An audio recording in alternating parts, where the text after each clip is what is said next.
Welcome back. You're watching NewsX. I'm Uday Pratap Singh. The Israel Defense Forces have bolstered their forces on the Gaza border as it anticipates a possible long-range fire or other attacks from the Strip on the anniversary of the October 7th massacre of 2023. Well, in response to Iran's unprecedented attacks on October 1st, IDF Chief of Staff Lieutenant General Herzi Halevi has made it abundantly clear that their capabilities to conduct strikes at any point in the Middle East, adding that the enemies who have not misunderstood this will understand soon. Not only that, Israeli Prime Minister Benjamin Netanyahu has firmly emphasized that Iran's decision to attack Israel was a big mistake. The war has been ongoing for a few years now, prompting a very important question. Is de-escalation possible now? Will Israel directly strike Iran in the coming future? Is again a big question. Joining us is Bhashwati Mukherjee, former diplomat. We also have Professor Madhav Nalapat, editorial director of the Sunday Guardian. Live with us, Surinder Singh Lali, international affairs expert, joins us live. Sumit Peer, political commentator, is also joining us live. Ambassador Mukherjee, let me begin with you first. It is, of course, the anniversary tomorrow of the massacre that we saw in Israel last year. Given this development, of course, forces have been bolstered along the border. What are you anticipating, and which way do you see this conflict headed in the next few days? It's a very sad anniversary. It should never have happened, and Hamas should never have done what they did. In the meantime, I would say Hamas, part of it has been decimated, and part of it has been reborn in the minds of young Palestinians who want revenge. So I would say that the Israeli response was disproportionate, but it was able to decimate a large number of Hamas forces, but not to the extent of making Israel safe forever, unfortunately. Do I expect anything much on the Gaza side? No, I do not. Most of them are displaced or starving, and others are in bunkers or trying to escape. I would be much more concerned by the Israeli IDF threat to launch attacks on Iran. They are being encouraged by some to launch attack on Iranian oil fields. That will plunge the global economy into crisis. Some are encouraging them to go after Iran's nuclear assets.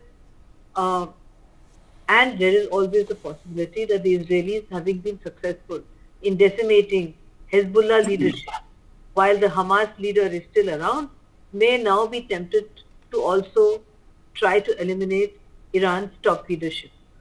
If that happens, will there be a major escalation? Yes, there will, because at the moment, we are nearing the end of the US presidential election. Until 6th of November, when we know who is going to be US president, this conflict has been caught up in US domestic politics. There is nobody really either to restrain Israel or to talk sense to all the protagonists concerned. Therefore, I very much fear that over the next 4 or 5 days, there will be a major escalation, which will impact the region's peace and security, but which would impact the global economy, and therefore it would impact India as well.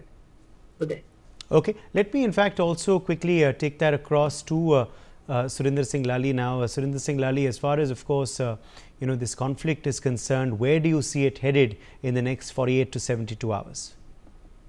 Thank you, Uday. And that'll probably be the toughest question for anyone to guess where this is going to head. But having said that, I'm going to start with the strongest possible words to condemn the 7th anniversary of this egregious attack. But having said that, I feel, and let me stir the hornet's nest this time and bring out some optimism in all the pessimism that is prevailing on all the TV channels across the globe. I think it's going to escalate more only to come down. And why do I say that? Because you see, first of all, these two countries are almost 1,800 kilometers away. So even if you see, as if now, it's the proxies that have been fighting with Israel and the Palestinian issues on the back burner. And if Netanyahu, who's got a window for a month because America is in a lame duck position, if he was to get over ambitious and attack the oil installations, then this is going to spiral like nobody's business, because then Iran has also, a lot of leverage. If it was only to, choke the Strait of Hormuz and Bab al-Mandeb, that's where 20% of the ships in the world pass from. It's going to hit the entire world. I mean, we're also connected, and the oil prices and the inflation, and a lot of countries are still to recover from the pandemic. So my feeling is that Netanyahu's being very hubris now because he had lost a lot of face, the state of Israel, after that attack on, where their billion-dollar, fences and technology was simply taken down by a few JCBs.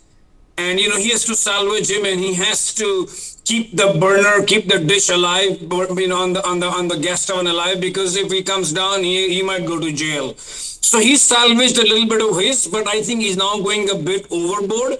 And, he's probably hoping that not only is he helping Donald Trump from behind the scene, and he's hoping if Donald Trump comes, then obviously Netanyahu might be able to continue, which is, once again, the jury's out on this one.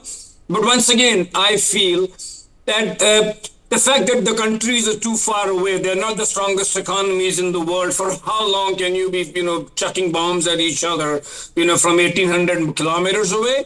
And having said that, I think, just like in the case of Pakistan, nuclear is a lot easier said than done. I mean, it's probably take Iran also to get their nuclear things active. So that's just going to be just before the entire world will jump in. But one more thing before I complete is let's not undermine China and Russia too. They're also playing behind the scenes because the last thing they want is America to possibly come and install a puppet regime. I mean, I don't think they want, these G20, G32 countries to be coming in this part of the world, because especially the last time America tried in Iraq and Afghanistan, and look where they are. So I have a feeling that there are a lot of forces in front of the curtain and behind the curtain playing. And once again, I'm going to stick my neck out and say that this is going to go a bit more south only to go up north. Thank you. Yes, okay, let me in fact also get in Sumit Peer at this point. Sumit, it is of course a very grim anniversary tomorrow, and even as security is of course upped along the Gaza Strip. What do we anticipate for the next 24 to 48 hours? 1 year hence, the conflict doesn't see any sign of ending, does it? Uday, thank you very much for having me on your show. Give me a minute more today. I need to put some facts into perspective and what is exactly happening on the ground. Look, for Israel and Benjamin Netanyahu, they've crossed the Rubicon. There was a saying, you cross the Rubicon, you have declared war on Rome. There's no way Israel can turn back now. Right, left, center, there's no option. If you look at his message to Emmanuel Macron today, he said, we are going to win with or without you. So if you want our arms embargo to Israel, that's okay, we don't care. When we're going to win with or without you. Fact remains, biggest American deployment in the history of America is in Middle East. 3 aircraft carrier groups, nuclear ballistic capable submarines. As per General Lloyd Austin, the Defense Minister of America, 70,000 troops. 4 more deployments happened in the last 5 days. Evacuation teams in Cyprus. 185 countries have evacuated 56,000 of their nationals from Lebanon. And today, Americans, if you look at the, Anthony Blinken is nowhere in the picture. It's all General Lloyd Austin, who's constantly in touch with Netanyahu and is constantly in touch with the Israeli Defense Minister. Americans have always said, look, we are going to back and protect Israel, come what may. Look, it's not a secret. America wants this Iranian regime to go. They want this current dispensation to go, and this is their opportunity. This is their window. If you look at the American politics, look, what they rightly said when it's Joe Biden, it was Obama 3.0. And if Kamala Harris comes, it will be Obama 4.0. Benjamin Netanyahu was given night bears by Obama. I'm quoting Benjamin Netanyahu himself. So Netanyahu knows there is 1 month. This is whatever you have to do in 1 month. And especially after Friday, what happened on Friday? When there was funeral of Hassan Nasrallah, Khomeini addresses, sermon deta and says, if needed, we'll attack Israel again. I'm quoting Khomeini. If needed, we'll attack Israel again and we'll destroy Israel. That is Friday, day before yesterday.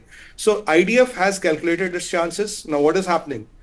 There are 5 things which are under target. Nuclear facilities, oil reserves, power plants, their ports, and 5th is cherry on the cake, Khomeini. And let me be direct, this is on the target. There's no hiding. I'm not trying to create anything. So now American President Joe Biden has said, if you're going to attack the nuclear installations, we are not with you. He has not made his position clear on the oil reserves. Americans have not made that position clear on the oil reserves. Point number 3, when Democrats are saying you cannot kind of attack the nuclear installations, what did Donald Trump say yesterday, Saturday morning? He said the first thing Netanyahu and Israel should do, you have to make sure you get down Iran's nuclear reserves first, because if you don't get rid of the nuclear facility, how do you know what are they going to throw at you next time? And let me call to you John Bolton. Who's John Bolton? John Bolton is the ex-NSA of United States of America. He put a question to Joe Biden. Say, Biden, Joe, can you answer next time when a ballistic missile comes from Iran, there is not a nuclear warhead or a tactical weapon inside it? Who can guarantee this to Benjamin Netanyahu? Because one nuclear warhead is good enough to eliminate Israel.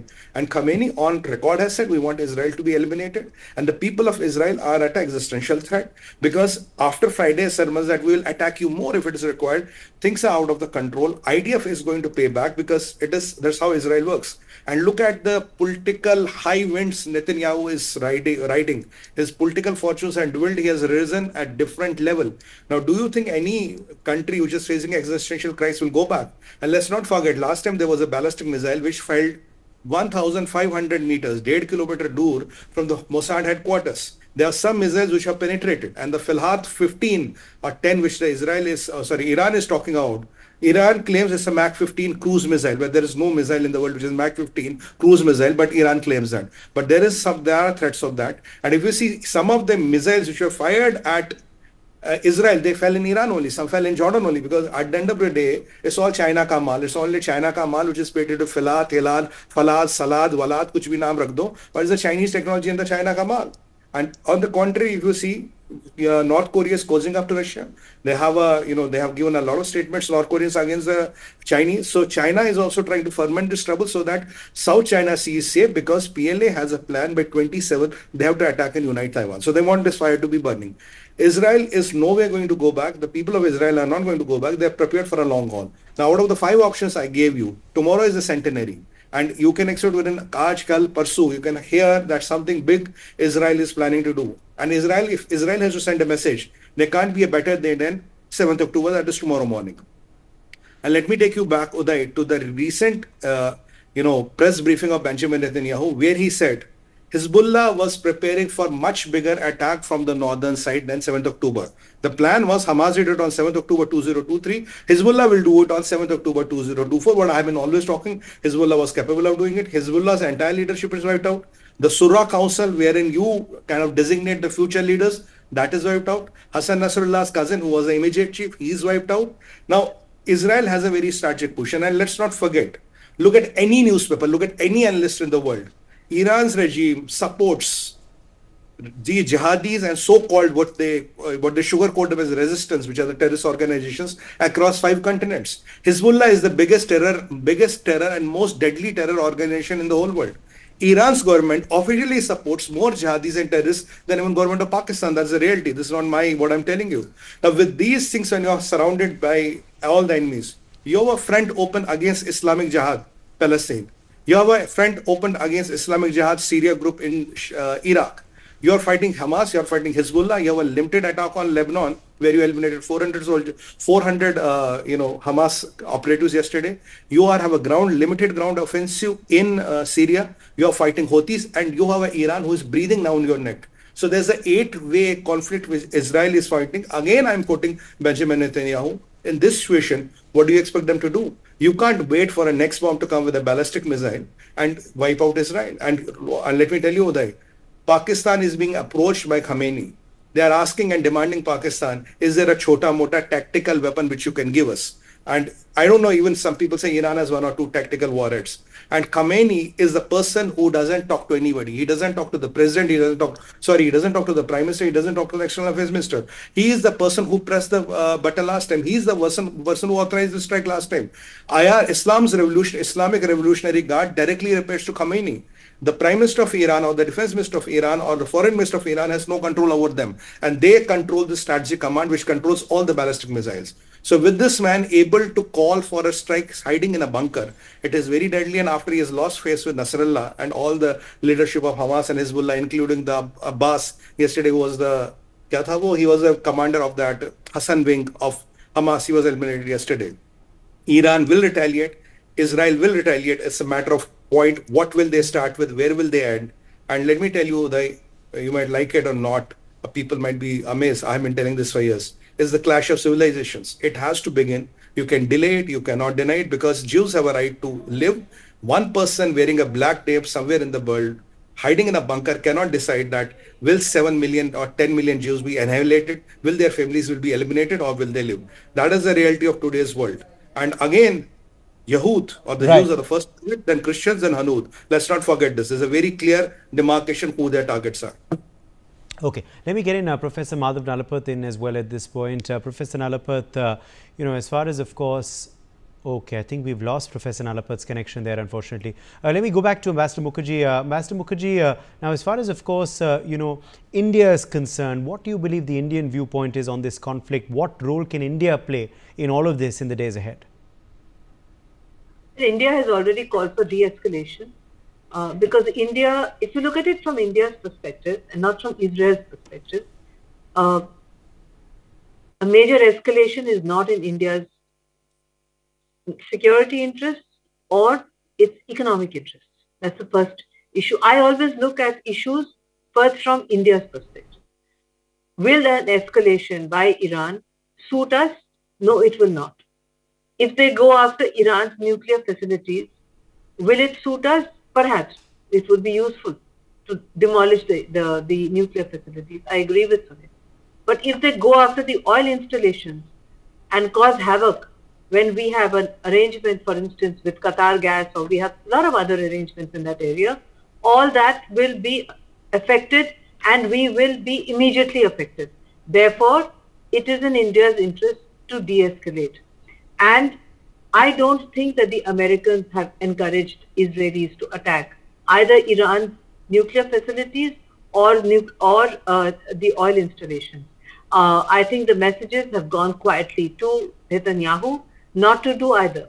But Netanyahu has shown in the past that since he is under a political threat in his own country, that when the moment he steps down, he will be prosecuted and possibly sent to prison for many sins that he has committed according to Israeli domestic law.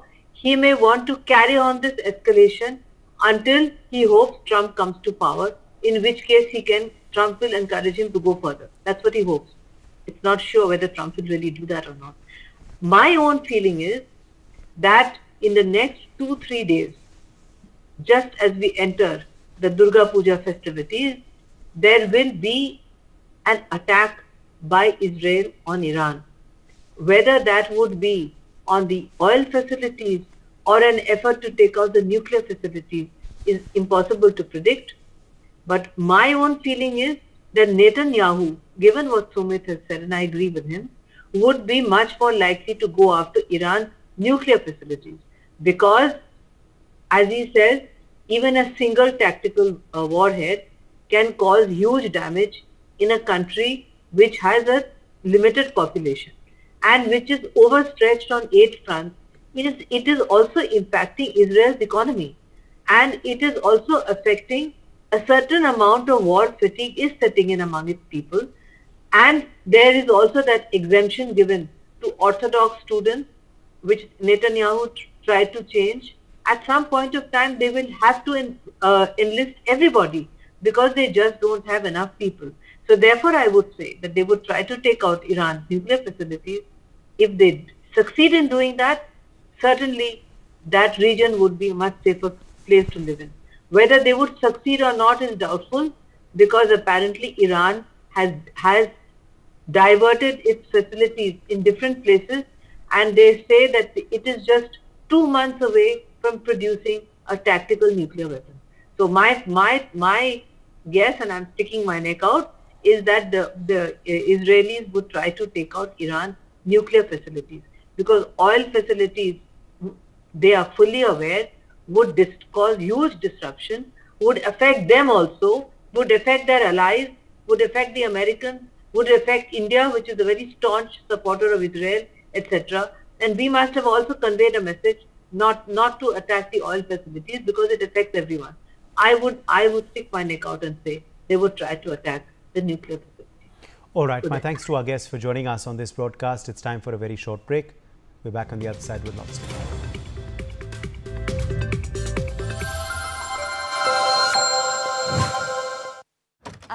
ऋषि आज